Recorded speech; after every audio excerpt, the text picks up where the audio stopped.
On the way in, I was handed Team Jacob and Team Edward Burger King crowns. I was wondering how this sort of massive embracing of the Team Edward, Team Jacob phenomenon plays into your performance. I think everything is kind of crazy about this franchise, and that's that's why we love it so much, and that's why the fans do as well. But yeah, there's definitely a lot of fans that separate onto separate teams, and I don't know. I mean, sometimes it gets me a little nervous because I'm trying to live up to the fans' expectations and trying to represent Team Jacob, you know, in the right way. I don't want to disappoint them, so that's why, you know, work so hard to, you know, not only mentally and emotionally but physically change as well for this role, because this guy's some pretty good competition. So I had a lot of hard work. All right. Next question. Are we going back that way? Back that way? Oh, okay. Never mind. Right here. Hey guys, Laura Sullivan from Access Hollywood. So this movie, New Moon, obviously there's a lot of fans who are probably going to be a little disappointed that, Robert, you're not in it as much as you were in the last one. How did you guys address that in this film? He's in it. He's in it They a won't lot? be disappointed either. I just watched the clip, which they're going to play later, and like, see, people will forget immediately. They'll just be like, and as soon as I come back, they'll be like, oh, why is he wasting my time? It's like, yeah, I don't know. If he doesn't go, you can't miss him, you know, and that's what this movie's about, is that, like, you know, empty, completely dark place where Edward is absent. But if he was absent, they would miss him very dearly. He's just humble. All right. Next question. Right up here.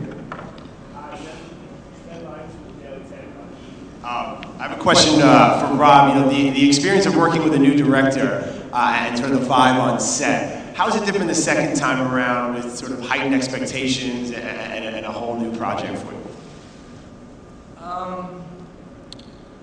I mean, it wasn't just the director that made this one different. I mean, it was so different as well because we kind of knew what kind of animal we were dealing with more,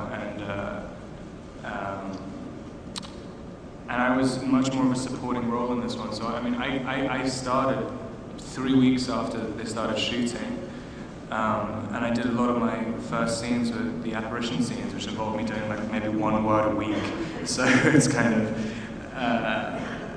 it was actually one of the most relaxing jobs I've ever done, and Chris is a very sort of peaceful presence, and it's kind of, and I got on really well with him. I mean, it was, I had a pretty much stress-free job, 3 months. I mean, it was great for me. All the pressure's on Taylor. Taylor, when you see that trailer for the first time, and you see the trailer for the first time, and you see yourself morph into that, what goes through your mind when you see that? You turn into a fan, I'm sure. I don't know. I mean, I thought they did a pretty good job with the wolf transformation. No, I'm excited that there's werewolves involved now, because the werewolves definitely step up the action in the movie. There's double the action in this movie than there was before. And then there's also a different dynamic. Now it's not just this romance between a human girl and a vampire, but it's the beginning of a love triangle. So it's exciting, arguably. All right. Next question. Where are we going? Chad? Oh, right here in the middle. I'm sorry. Hi guys, Thea Andrews from Entertainment Tonight. Nice to see you again. I'm just curious how much of the final film you guys have seen, how much has been screened for you, and what was your gut reaction, what were your feelings when you saw what you've seen so far? I think we've only seen the clips that are going to be shown today, and we saw them this morning. Yeah. Yeah, we've seen just about the same as the fans have seen. So you're as anxious as we are to actually see the final movie? I think it's a different kind of anxious. But yeah, definitely. Hoping we please them. Yeah. Yeah, it's definitely, it looks aesthetically so different, and it had a really, the script was very different, and it's it's a completely different mood. The tone and pacing of it is like... Yeah, so I'm really interested to see how it works out. Okay, next question. Are we going over here? Yeah, hi guys, I'm Mark Walters of BigFanboy.com. I just want to say, first of all, thank you very much for coming out here and showing support of the movie and talking to all the fans. I think that's very cool, all three of you. In the New Moon movie, do you each have like a favorite scene when you were shooting, a scene that really stands out in your mind as being your favorite scene personally to shoot, and why? Well, your favorite scene it didn't turn out to be your favorite one, right? All right. That was cute, though. Yeah. Originally, I have a lot of favorite scenes, so this is a really difficult question for me. I like a lot of the cool action scenes I get to do, because I had a lot of fun with those. You do backflips and things like that. Anyways, my original favorite scene was this really small scene. I just thought it was kind of cute. But no, What was it? It was the scene where I walk her up to her door and say goodbye to her, and I'm going off to fight in the woods, and she's worried, she's scared for me, so I thought it was kind of cute. But no, I also like the breakup scene. Yeah, that's my favorite scene. So. Like, well, I mean, we call it a breakup scene because essentially he like basically tells her that they can't be friends anymore, and he's transforming. Yes. And it's like it was like the most if you ever said anything, if you ever treated me like that, you'd kill me.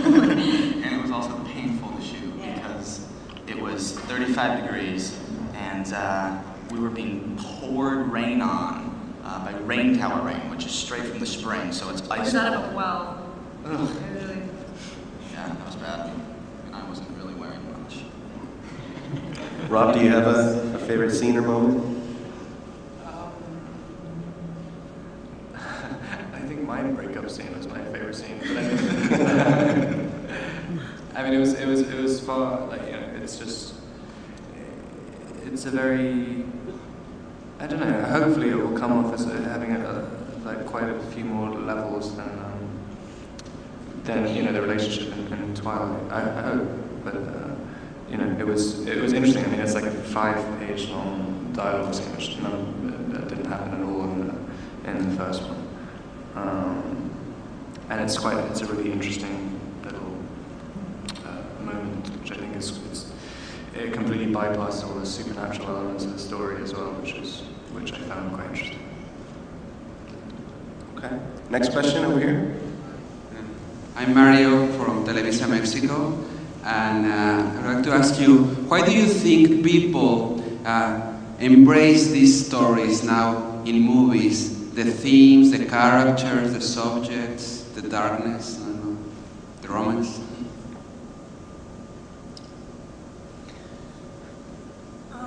I don't know. That's the most common question that we get it all the time. I mean, it's like I think a lot of the characters are very relatable. I think there's so many different ones, and you know, different people can relate to different characters and their experiences. It's just like anything else, like any movie. I mean, you could say that about anything. Like, you relate to the character. I mean, I always say that it's because it's a first-person narrative, and you're so very much inside of her head that it's like, I don't know, just closer to home. You feel like it's not happening to someone else, like it's sort of happening to you. Yeah, I don't know. What do you think? Come on, out with it. What about vampires, for example? The character of the vampires, that they love, kids love vampires, teenagers love vampires. I think the worst people to ask about these questions. I mean, it's kind of, I don't know. I mean, the problem is when I look at it, I never looked at it as a vampire story. I mean, right from the beginning. I mean, and when I try and play it, I mean, try and eliminate the vampire element as much as I can, and just kind of see it as a tool to make their relationship a bit more fraught. But I don't know. I mean, mean, I find myself being, I mean, right after the audition, I found myself kind of bizarrely invested in the story, and I hadn't even read the books at that point or anything, and I've kind of gotten more and more attached to it. I mean, I've been talking about the script for Eclipse to people over the last few weeks, and I find myself getting very argumentative, which I'm not usually. Yeah, I don't know. It's a kind of, they definitely have some kind of power